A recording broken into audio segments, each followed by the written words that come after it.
muri iyi minsi haravugwa cyane ikibazo cy'ibiyobyabwenge haba mu rubyiruko yemwe no mu bakuze ariko cyane cyane mu rubyiruko. Ese muri iyo mibare tubona myinshi y'abantu bafite ikibazo cyo mu mutwe, aho ntaho byaba bifitanye isano?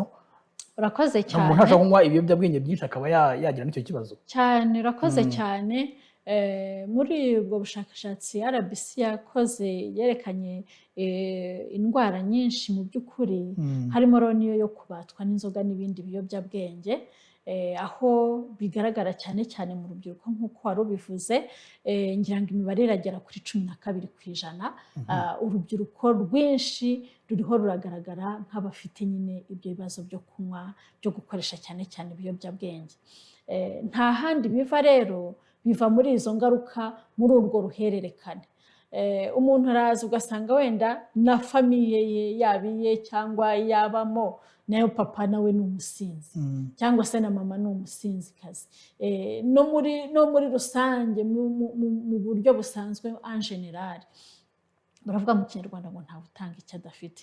Uru rubyiruko rwacu rero rwakuriye mu bikomere bitandukanye, rwakuriye muri wa muryango nyarwanda ufite ibibazo nahereyeho mvuga kuva by'amateka, kuva iyo jenoside yategurwa kugeza uko yabaye, twese nk'abanyarwanda turabireba. Abayirokotse bafiteho ibibazo biremereye cyane, ariko n'umuryango nyarwanda ntiwasigaye, nawo ntaho uhagaze. Niyo mpamvu usanga iki kibazo cy'abantu bakoresha izo nzoga, bakoresha ibiyobyabwenge byarongeye kuba byinshi, kuko umuntu ntanaguhitaho yananyweye n'urwo rumogi ngo namubwira uti nyaboneka ese bimeze gute. Wanatekereza uti ninabimubwira arabona ko, hari n'igihe uvuga uti nimbimubwira ahita azana izindi teori, ukicecekera, ukaba wanakwicecekera. Ariko mu by'ukuri nge nk'umuntu umaze iminsi ukorana n'aba bantu babaswe cyane cyane n'inzoga, ndetse kunywa inzoga nyinshi ndetse no gukoresha ibindi biyobyabwenge, usanga abenshi nk'abana batoya cyangwa se bamaze nabo gukura nk'uko negeze kubivuga, babuze nyine iyo modeli. Akaba yaravunaga iwabo wenda kera banywa urwagwa, banywa ibigage, akagira ngo amazi aracyari yayandi, ariko ntiyegeze abona papa umubwira ati nta mwana unywa inzoga. Gute se kandi wenda hari uwakuze yumva ari ndigabo, yumva yirwanaho, yumva afite imyaka 8 ashobora kwisengerera wenda mu mafaranga make yabonye, yakagera muri kaminuza ntawe uri bumubaze, ari butegereze wenda iyo buruse, ariko nta wundi yumva yasigaye inyuma.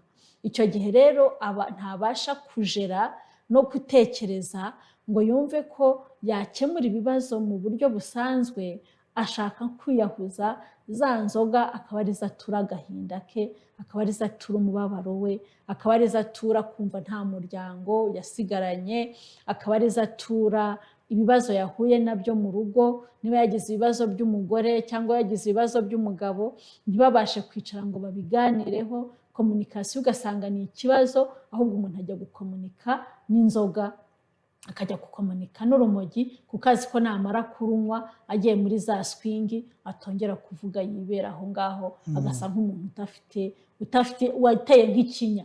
Kwa kundi bagutera ikinya, inzoga ziba nk'iziguteye ikinya, urwo rumogi ruba rumeze nk'uruguteye ikinya, ariko mu by'ukuri ubyukana bya bibazo. Iyo birangiye bimaze kugushiramo, wongera gutekereza, ukongera ugasa n'usubiye hahandi.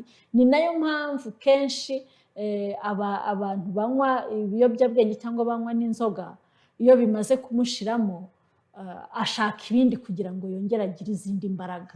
Iyo atongeye kubona ikindi anywa, ntanabone umufasha umubwira ko ibyo bintu ari bibi, nubwo nawe anabizi, ntumugira inama, ntunamubwira ati humura komera biraza kugenda neza, yongera kujya kunywa no kongera gushaka ibindi yongeramo kugira ngo arebe ko ubuzima bwacya kabiri.